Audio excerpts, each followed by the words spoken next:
Hi everyone, I welcome you all to the second session of the day, which is by Pune chapter on my journey from program manager to agile COP.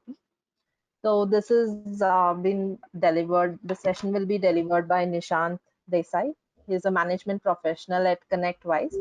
Before we go ahead, let me quickly thank our founding sponsor, Innovation Roots. It is a leading consulting and training service provider helping organizations to achieve business agility and beyond. It is one of the leaders and pioneers of niche publishing services and well known for content collaboration with global thought leaders, authors, and creators.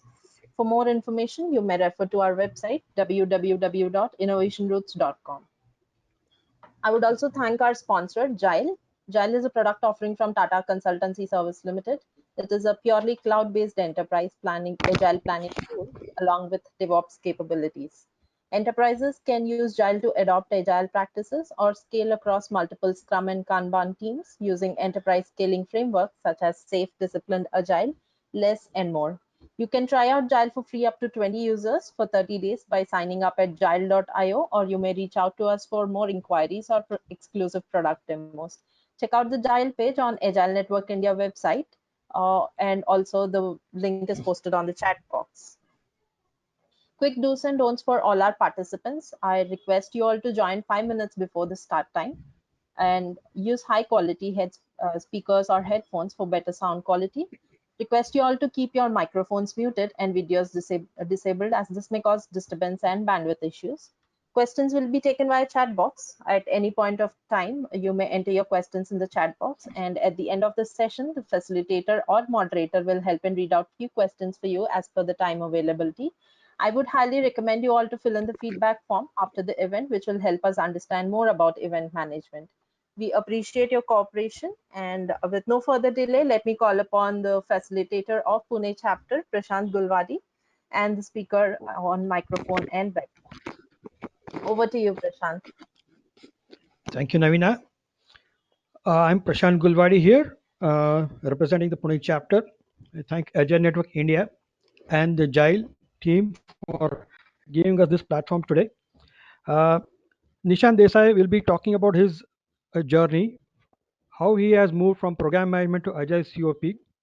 To set the context, some of us or most of us would face a pretty typical situation when you're in a supermarket and you see long queues ahead at the checkout counters and you are a particular queue and then you see the other queue moving faster.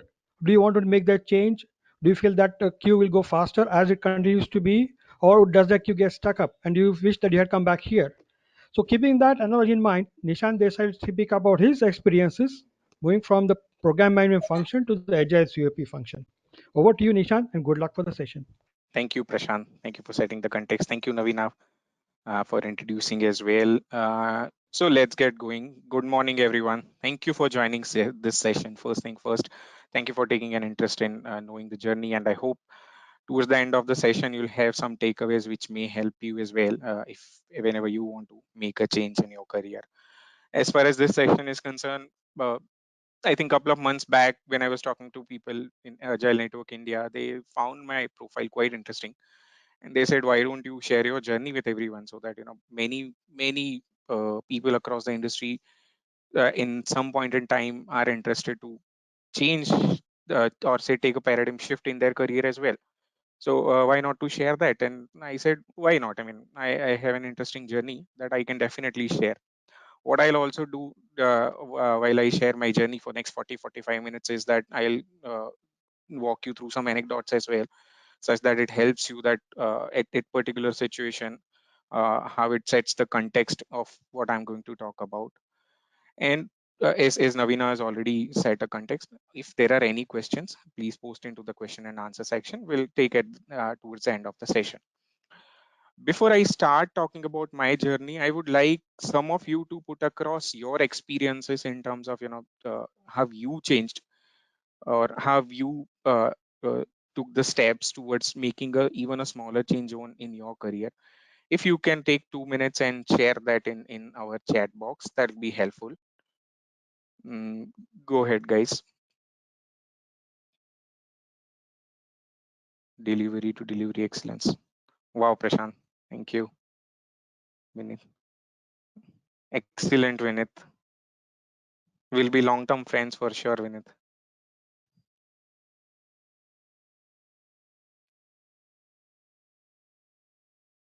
Nice. Thank you for sharing your experiences, guys. Let me start and talk about myself. So I am Nishan Desai. The name is already on display. But more importantly, I'll start with personal that it's been 13 years or more than 13 years since I'm in Pune. So by karma, I am a Punekar, but by heart, Dil se Ahmedabadi, that is I'm from Ahmedabad. I'm a Gujju. And I love, you can say I'm as Indian as everyone who loves cricket, and I also writing. So I thought, why not to come up with something my own that I can spend time on whenever I'm not spending time on professional work. So that's how I came up with cricketbloggers.com. At any point in time, if you feel like reading something about cricket contemporary state, you can just visit my website. As far as professional experience is concerned, I've spent more than 16 years in the industry, all across IT. Uh, Across my experience, I have started my journey as a developer and kept switching the roles as the journey progressed. But most importantly, I have been a leader all this while, because I believe that leader is not the one who essentially lead the teams, but one who sees the problem and tries to lead the change to get the solution. So I've done that. Along the way, I worked with many small and medium organizations, catering to many clients, many people, and made many friends in the industry as well. So that's about me. Let me take you now to the what I'm going to talk about. I'll quickly cover this. So the reason why I made this change from delivery to enabling the delivery. As a program manager, I was leading the delivery, but when I say I'm leading Agile COP, I'm now enabling delivery.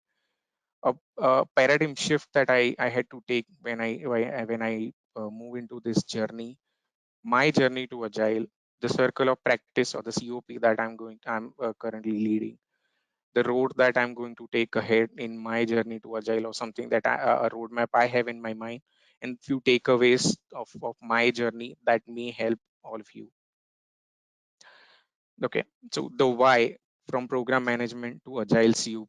The why of it is, as you see, it was in back in 2005 when I graduated. I started my role as a developer.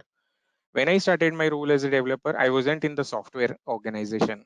As a typical computer engineer, I always like to have, but I get an opportunity in manufacturing industry that the company was automation and instrumentation, catering to power industry. So there my role was to help with the software building wherever it is possible. There were some SCADA systems, there were some configuration software, configuration and monitoring software. So that's where I started with. But along the journey, then it was evident that I got an opportunity in software organizations. And I came to Mumbai, Pune, and slowly but surely I started getting into the roles. In 2012, my introduction to Agile happened, and it was very interesting case. Before that, I didn't knew even Agile exist. So what happens is, one of our clients, this was a small project of 6 months when I was leading as a technical lead in the project. The customer who are based in United States, what they said is, the manager from the customer said that what we are going to do is every day we'll meet for 15 minutes, we'll discuss the progress of every day, and this is what is also known as a daily scrum. And then he also spoke about Agile, and that is when I was interested. I mean, being an engineer, you see something which interests you, you are going to, at least peek into it if you don't get into the details that what it is. So that curiosity took me to Agile, and I start exploring it. Uh, but as I went into it, I realized that this is something which is potentially can resolve the problem that I've been facing for last 7 years. And it's not just that, I can even become a leader to make this change. I can change or provide a solution for so many organizations who are struggling with this. What is that problem? So this is an anecdote. This is back from 2006 when I was working with the same manufacturing company. One of our clients was the giant manufacturers in the world. So it happened to be that we were building the SCADA system, operational panel for them, which will monitor their part of their plant. 6 months over the period of time, we built it. We went went to customer site and we did the commissioning, and that's when customer told us, this is not what we are looking at, boss. We are looking for something else. Come back, change everything. Loss of money for organization is one thing, but at the same time, being a developer, I literally felt frustrated. What I worked on wasn't even required. There were a lot of changes according, I mean, with respect to what I did over the period of 6 months. Forget about what around me also did. So that is when, in 2012, when I read about Agile, when I read about the frameworks of Agile, it interested me. The main thing that interested me is the faster feedback. You do not wait for 6 months, 3 months, 2 months, 1 month to get the feedback of what you are implementing. And that is where I thought, this could be the change, this could be potential change. And at that time, as I studied as well, at that time Agile was picking up in the industry as well. So late in 2007 8, in India it started, but 2012 13 were the period when it was peaking. So then in 2015, when I got my first assignment, even though it was not a Agile kind of a role, it was a program manager's role, I decided that I'm not just going to stick to the fundamentals of traditional methodology, but I'm also going to apply some of the learnings that I'm also getting over there. So there, I mean, what I would like to thank is my manager there, who gave me the opportunity to implement as well, and then the project with which I was working. So that's what happened. And then over the period of time, transitioning kept on happening. As I deep dive into Agile, I deep dived into the roles, and today where I am is I'm leading an Agile COP. So I'm going to talk about this journey, especially from program manager to Agile COP in next few minutes. Okay, talking about that particular role transitioning, a paradigm shift that I took. Let me show you a video before before I talk about it. Are you able to see the video on my screen? And one of you, if you can confirm if you're able to listen to it as well, that will help. I'm sure most of Yes, you may have yes. seen this. Hey, it's me, Destin. Welcome back to Smart Are you able to listen to it? Yes. Yes. Thank you. every day. You've heard people say it's just like riding a bike, meaning it's really easy and you can't forget how to do it, right? But I did something. I did something that damaged my mind. It happened on the streets of Amsterdam, and I got really scared, honestly. I can't ride a bike like you can anymore. Before I show you the video of what happened, I need to tell you the backstory.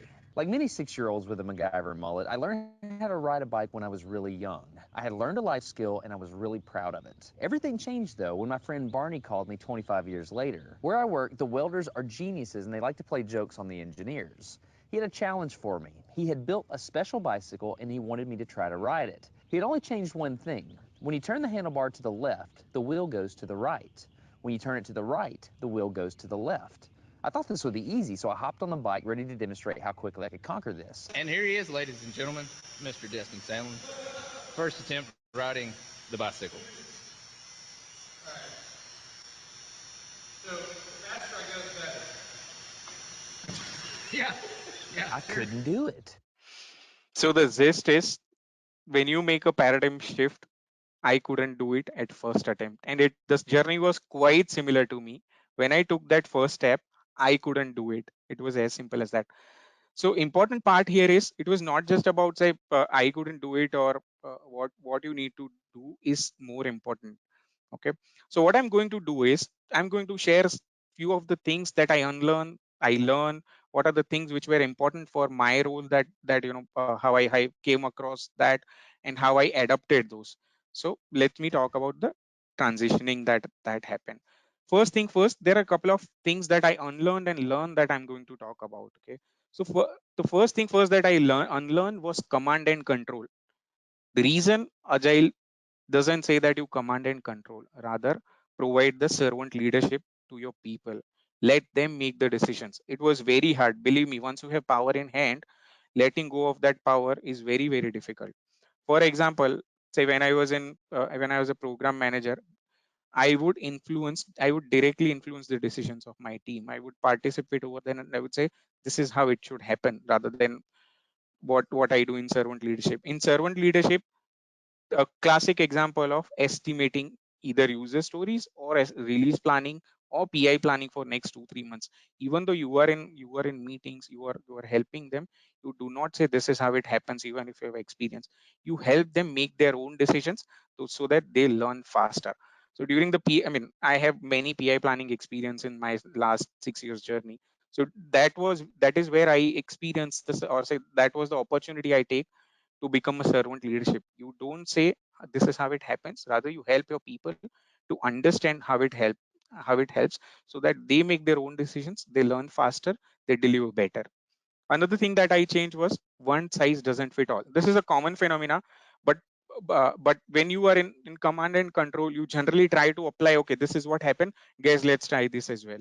But this, I mean, again, when I talk about servant leadership, this was way more important. That if one team is saying one user story has 5 story points, not necessarily other team may say that as 8, because they have different dynamics, they have different parameters to work with, they have different environments to work with. So one size doesn't fit all. I had to unlearn it.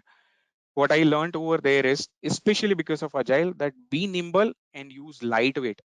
One thing that I would like to share here is something that I learned, and importantly was, if someone asks me what is agile, I have a simple definition that it is the most used, unused, and abused word in the industry. The reason being, everyone feels it's a lightweight, so we can tweak the things the way, or say tweak the practices the way we want. But what was more important for me over there is, I tweak the practices or help adapt practices only the way it helps.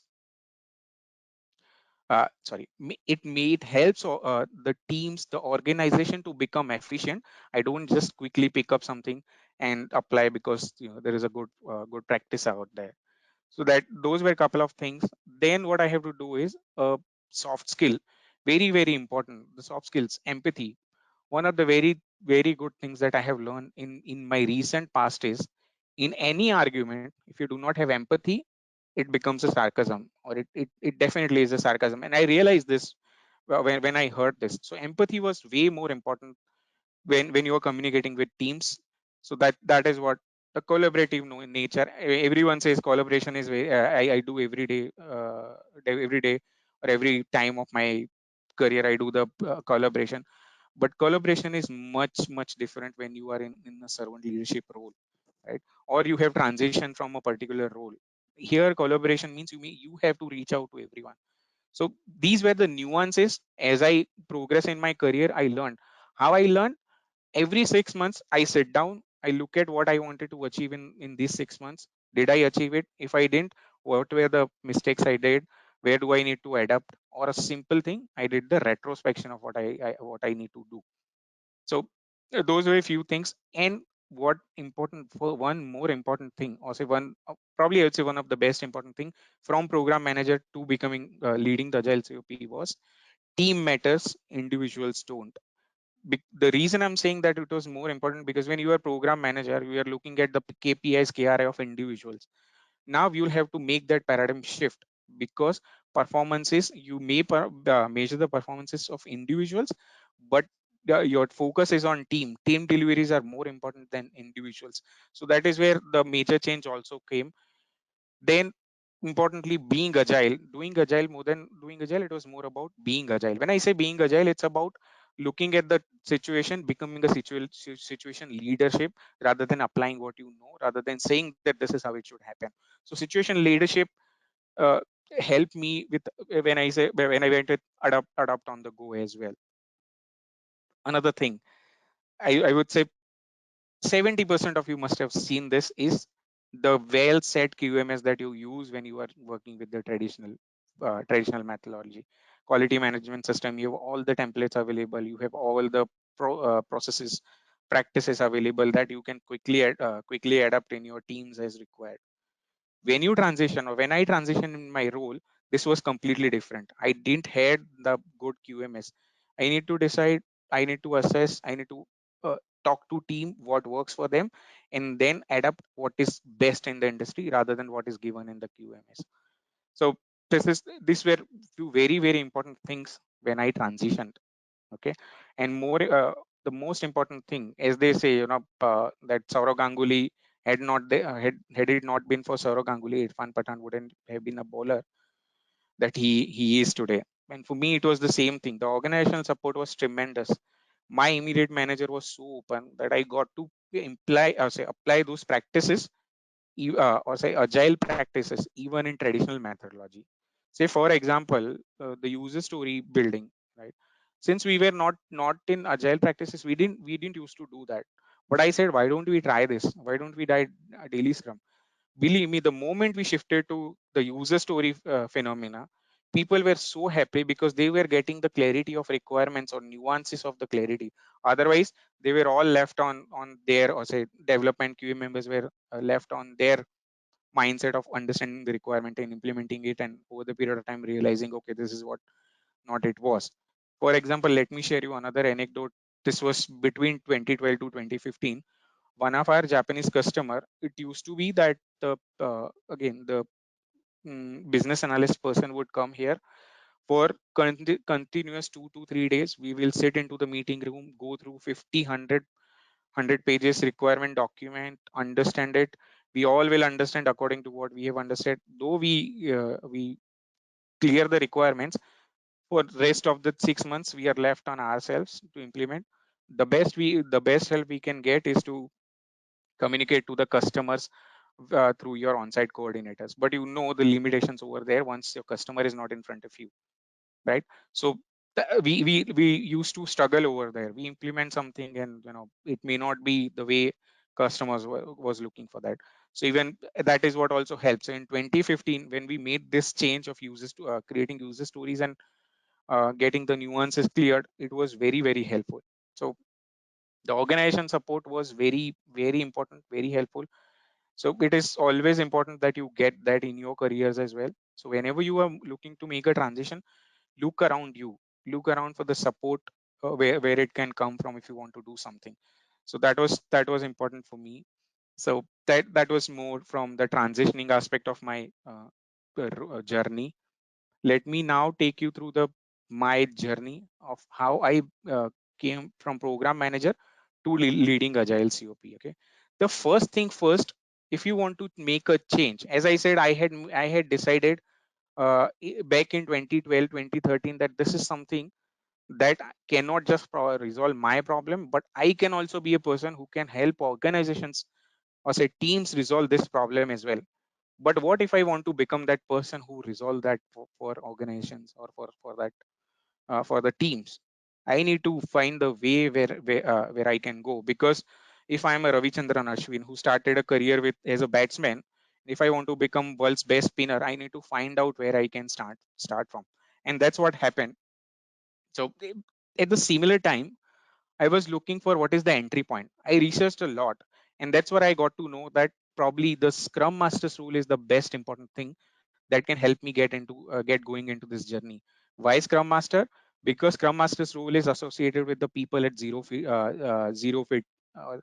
or ground level, rather than taking a role or directly taking a role of agile coach, where you are at 12,000, 24,000 feet. You're not directly working with the team in their day-to-day activities. So that is what I realized. Once I realized that at the start of 2015, I also did the role, CSM certification. The reason to do the certification was not to get a job or not to get a role, but more to understand about the fundamentals of this particular thing. And why Scrum? Because Scrum is one of the most popular or one of the most applicable, I would say, rather than a popular, most applicable framework across the industry.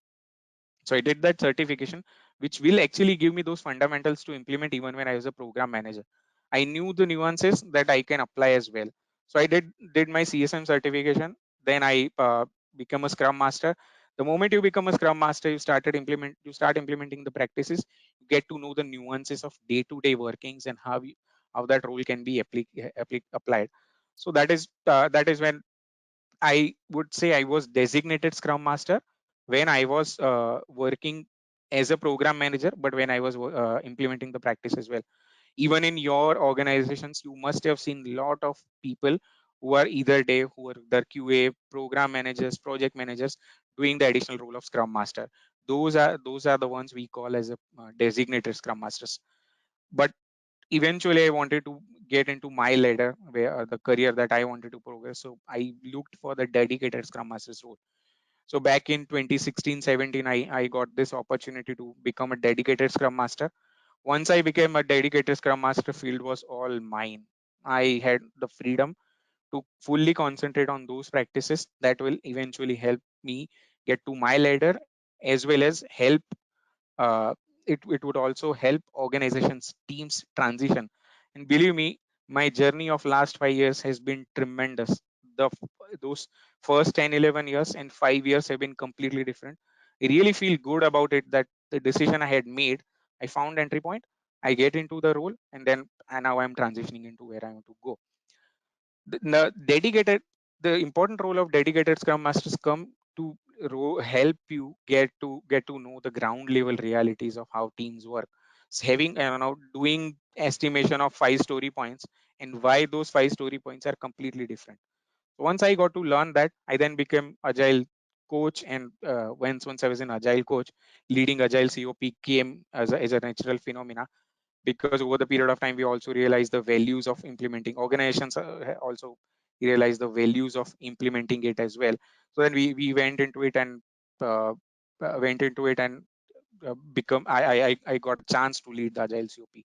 One more anecdote that I would like to share here is, this was back in 2015 2016 again. When I was a designated scrum master, I was still working as a program manager. What I used to do is, there was agile cop, not as a circle of practice but a community of practice where we'll share the knowledge with each other from the latest concept of agile or what is being debated in the industry. Every week we'll have cop sessions where someone will talk about it, and the way we have this kind of a session, that knowledge sharing sessions will happen. I didn't just attend that, but even I try to I'm sorry, share this, take the sessions or share my knowledge of agile. Say one of those was how agile can be implemented, how a particular framework can be implemented in a service industry, or for that matter, how Kanban can be implemented in a support teams, in a shared services teams. So I kept on doing that. Once I kept on doing that, the hands-on experience was always there, which helped me realize, what I need to do next in my teams for organizations. If I take the next role, what are the things I need to take care of as well? So this is what kept helping me over there. So I would say, if you are making a change, even if you are starting or in the starting phase of your career, do ensure that you keep on doing that, even though you may not get the role immediately. Say for example, today if you are a developer, but if you want to become a scrum master, or if you want to become a product owner, or say product manager, even if you are a developer right now, try those principles, try applying those principles in your day-to-day life as well. Keep thinking about it as well. Do retrospection of what you want to achieve and where you are every time as well. That will keep on helping you. Yep. So that's coming to leading cop. So let me talk about the circle of practice that I am currently working with, or say I'm leading it.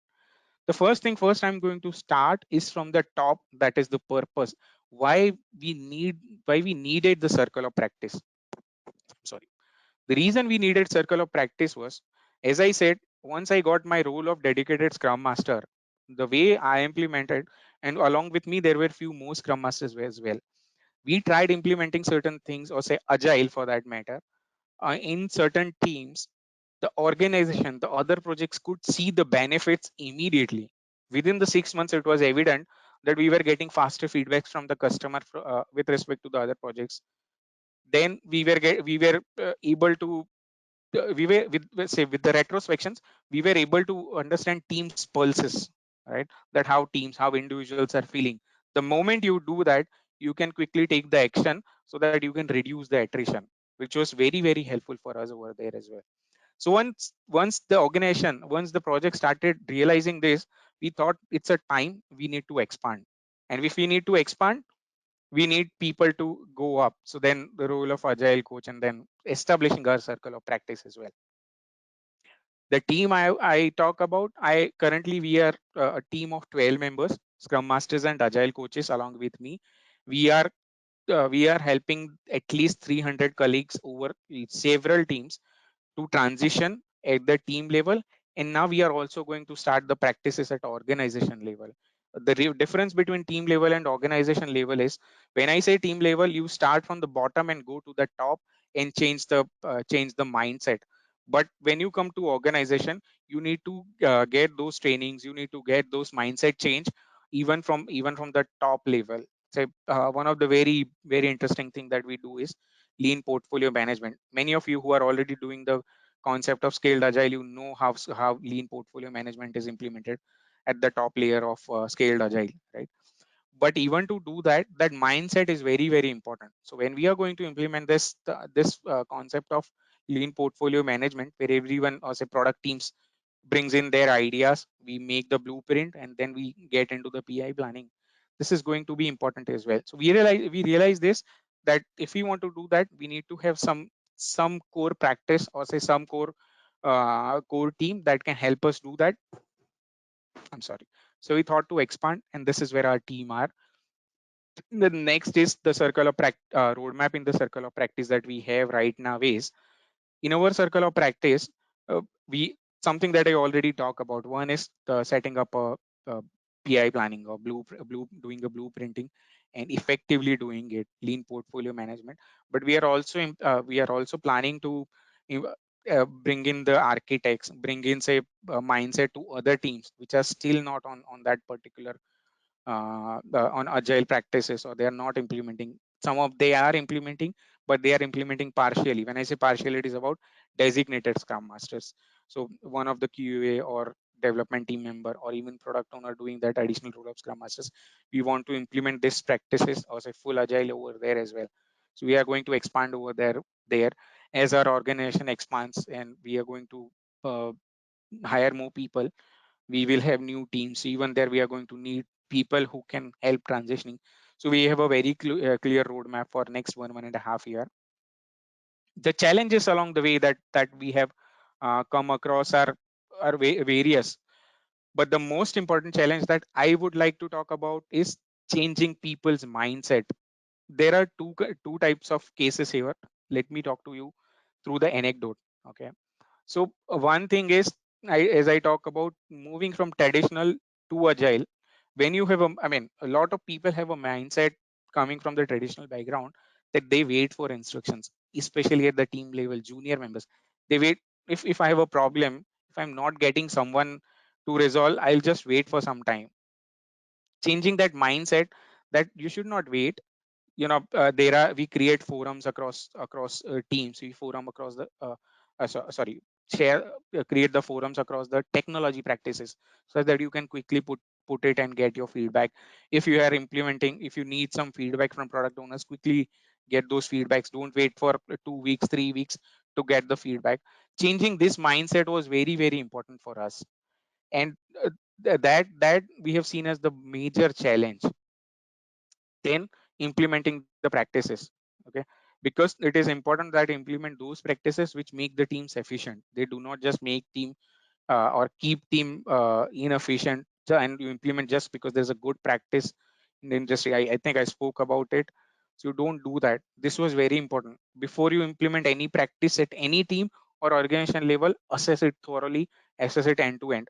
Right now it feels like, why not to get into the QMS? But as I said, one size doesn't fit all, and that is why any practice, assess it thoroughly. Otherwise, you will end up implementing something which is rather becoming a tedious job for your teams, tedious job for your organization. And this practices, now we have also decided that every 6 months we are going to assess those practices or results of those practices. We'll have the enablers within the teams who can help us with that, help us with the data. We also collect the data, but we have come to this solution because this was the challenge that we came across. So this is the circle of practice that we are running right now. So we have established circle of practice that we run right now. Moving on, this is just an information slide right now. This is just whenever this slide you have, and if you want to read about what are the challenges and teams, I have put across what I spoke about here. The road ahead, what is that I am looking forward from here on. Okay. Yes, I am leading agile COP. Yes, I am enabling teams, but there is a lot of scope across the industry to change this mindset right now. What in my last 6 years, what I have learned is there are so many organizations who call them as agile organizations, but within the organization, if you go across, there is still a lot of command and control mindset. Guys, if I said this 2 days, it should happen 2 days. A very, very good example of deciding the deadlines and then doing the release planning, which is completely opposite practices. So what I see is the role that I had imagined, the role I thought, or say that key particular solution that can solve the problem. I have still a lot of scope across the industry that I can solve as well. So I'm looking to go into that, something called as agile delivery. When I say agile delivery, you set your vision, you set your roadmap and deliver it. You don't decide your deadlines and then do the release planning. Rather, you do the reverse. You do the reverse. You first do your planning, or say you first do your release planning, your PI planning, and then deliver it, rather than simply setting the dates and say that, okay, this is when we are going to deliver. You put your teams under pressure saying that we are going to do user stories, we are going to estimate in story points. So that's something that I've been thinking about.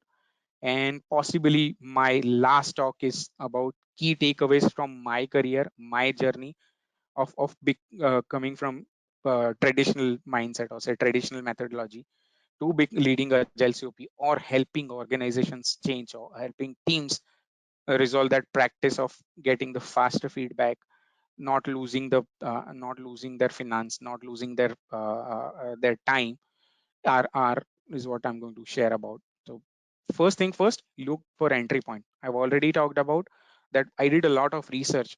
So if you want to do that, look at that. If you want to get to a certain path, the first thing first, do the shift left, do the research at the very first. If you do that, it'll be helpful to you. The next is take a paradigm shift. If you want to take a paradigm shift, it is important that you unlearn a lot of things and learn a lot of things, but you need to know what are your things that you need to unlearn, what are your things that you need to learn. You outline your challenges. Important, you outline your challenges, because if you don't outline your challenges, you won't have the solutions of you want to implement if you come across those challenges. Because you may respond to change as well, but you may not respond as efficiently as you want to or do that change. Again, the example of cricket, right? If you do not practice and the bouncer comes in, you respond giving away your wicket. You never wants to do that, right? So think about your challenges, outline those challenges according to what is coming to you next. So do that and inspect and adapt. Good thing that I already talked about is every 6 months I sit down for at least 1.5 2 days to look back at my journey of last 6 months, of the context that I start, or say starting point, and see where I am right now, next 6 months where I want to be, next 1.5 year where I want to be. I inspect that and adapt what are the points that I need to take. It is quite similar to the retrospection or sprint retrospectives we do, or it is quite similar to say what works well, what doesn't work well. So I put across such that whenever I get into those challenges, I know what I need to work, or what are the skills that I need to adapt. So those are the things that I wanted to talk about. Let us get into the question answer session. Go ahead, guys. Thank you, Nishant. That was an eye-opening session for us all. Definitely, some of us will be motivated to look at our challenges the way the analogy was about the supermarket queues. Maybe we'll try something new. If anyone would like to talk about their experiences, maybe in a 1 or 2 minutes, talk about their stories. What did they experience about when they changed their roles from developer to project manager, or from a tester to a coach? The camera and the mic is all yours. Anyone can speak up. Impromptu sessions are always welcome. So basically, So, currently sir, I am working hi, as this is Ankur. All One right. second, Ankur. I think Vinit came first. So maybe I'll request the organizers to help one by one. You can raise your hand and enable your cameras too. So Vinit, can you go ahead, please? Ankur will come to you yeah, next. sure. Yeah. Prashant, thank you so much for this. So yeah, Nishant, I was talking about I am working as a program manager in my organization. And before that, I just mentioned in the chat also, I was the one basically who introduced Agile, I think 3 years back in my organization. I was there means as a Scrum Master. I did my certification and all those things 3 years back only. But now I was promoted as a program level. I did my certification in SAFe also, but I have few queries as a program level. As you said, you are already handled programs in your earlier experience and earlier era. So my first question is that as a program manager with the agile practice, how you will ensure that your resources are 100% occupied. Yeah, I know it's agile, so we never talk about just push the team and do the work on the kind of on the highest priority, do it type. But still, as a program manager, we have to justify our resources also, because every minute and every hours of your resources having the cost of the organization. So what framework strategy you follow for that resource management? Understood. Thank you for that question, Vinit. Excellent question.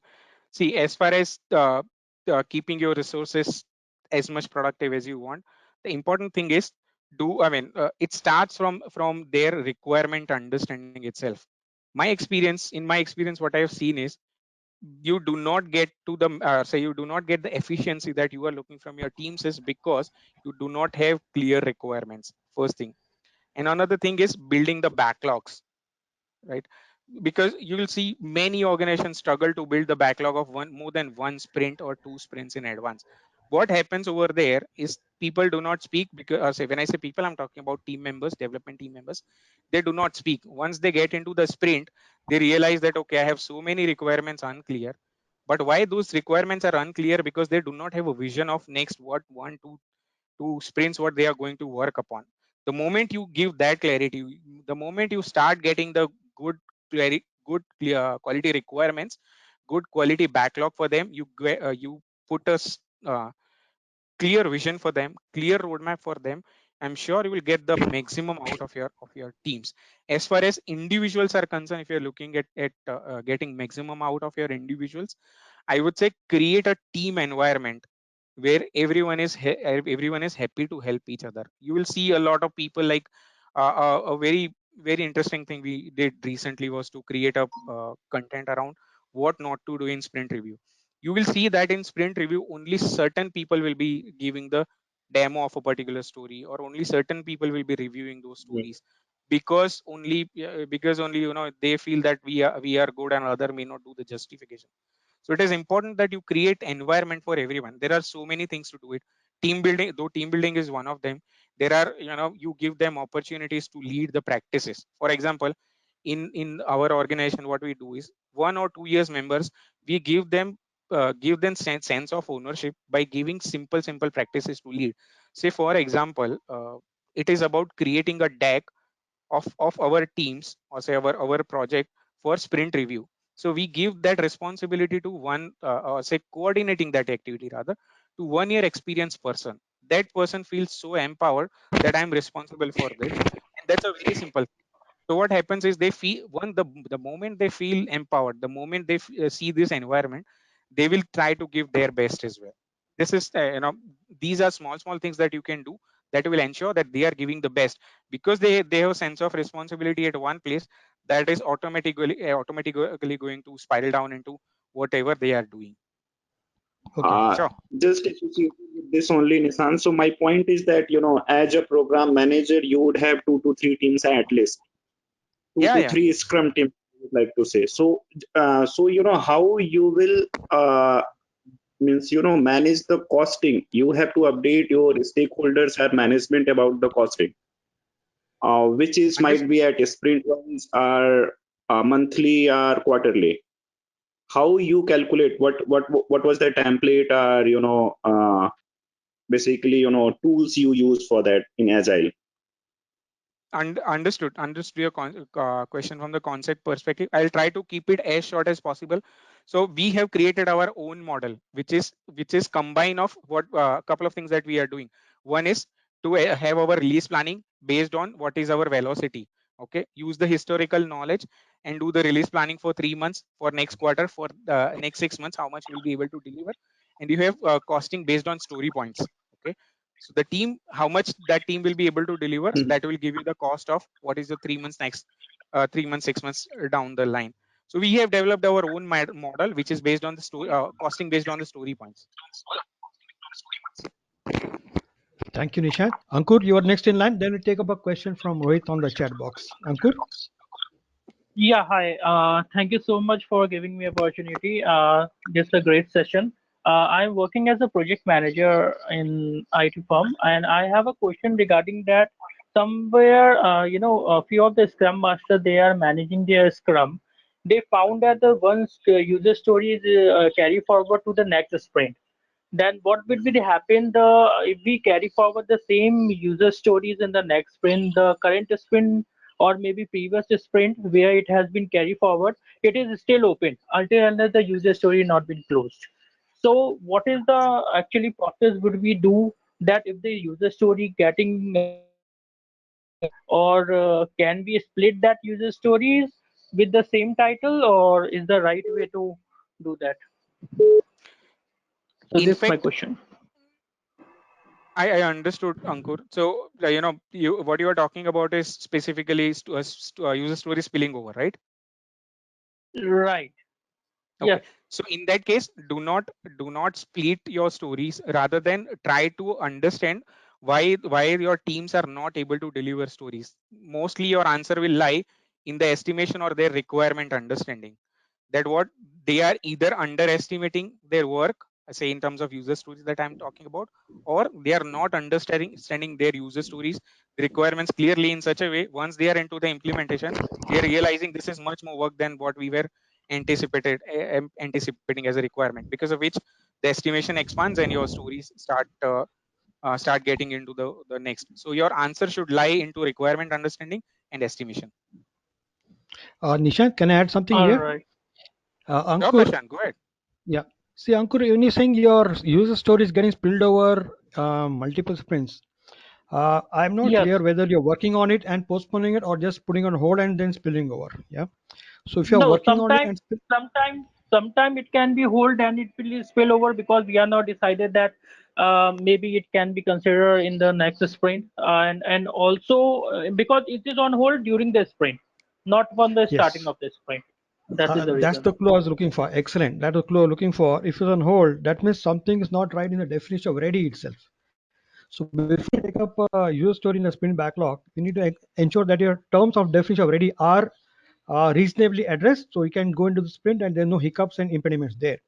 But if you're spilling over, you're working on and get continuous spilling over, I agree with what Nishan says. The estimation is probably the crucial part there.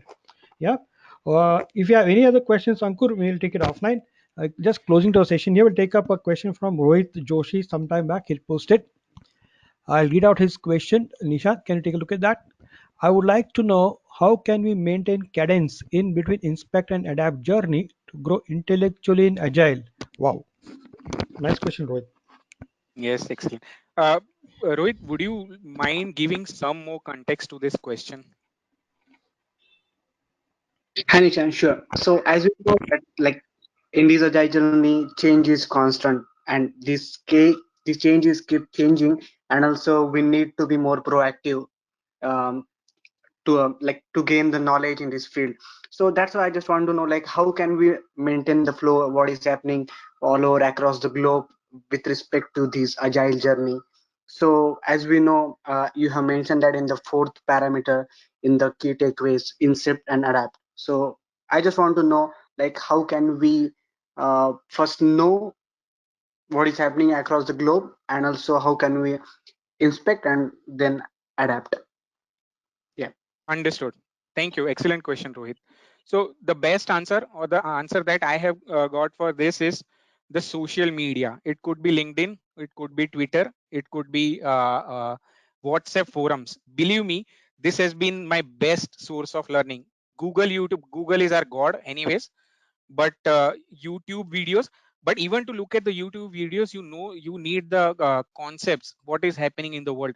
There are excellent Twitter handles that you can follow. There are excellent, I would say, WhatsApp forums.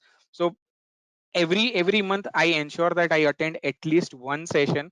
So I have subscribed to one WhatsApp forum, where this kind of sessions keep on happening. Okay, so I attend that, I learn what is happening. Then there is something called agile state report, right? Very recently the 15th agile state of report also came out. I read that. How I read that, and I analyze what is going to happen next in 1 or 2 years. So you look around. My answer would be social media is the best sources. Even in LinkedIn, there are so many forums that you can subscribe to. They keep on updating. Agile Network India is one of them. I will definitely say. I think one of the sessions today is design thinking, just trying to put into a context, right? So once you are in these forums, you will get to know what is happening, what is the happening in this world. And the moment you do that, you can go back to YouTube and search, or you can go back to Google, and then the world. Thank you, Nishant. Continuous learning, keep the torch burning. Yeah, thank you. Yes. Before you delegate any responsibility, team members should be ready to accept, which most of the time they are not. Did you come across such challenges? If so, how did you tackle it? Excellent question, Prashant. Again, so yes, first thing first, you understand the pulse of that person. You know that person better, which is very, I mean, something that I thought I should have talk about. You understand that person. You understand the nuances where that person's strengths and weaknesses lies. The moment you know that, giving or say deciding which responsibilities to give to that person becomes very easy. Now, how you do that is one-to-one with that person every week, every 2 weeks is one thing, but it may take a lot of time as well. If not, you can talk about you can talk about that person with the leaders around you, not in a bad mouthing, but about assessing the strengths and weaknesses, the people that you trust, that these people can judge the best strengths and weaknesses of a person. The moment you do that, you will have a pulse of what this person will like, what kind of responsibilities this person will like, what this person may not. For example, some of the guys like the technical aspects. They can get into the deep, or so they can deep dive into those nuances, and bring you the solutions day in day out.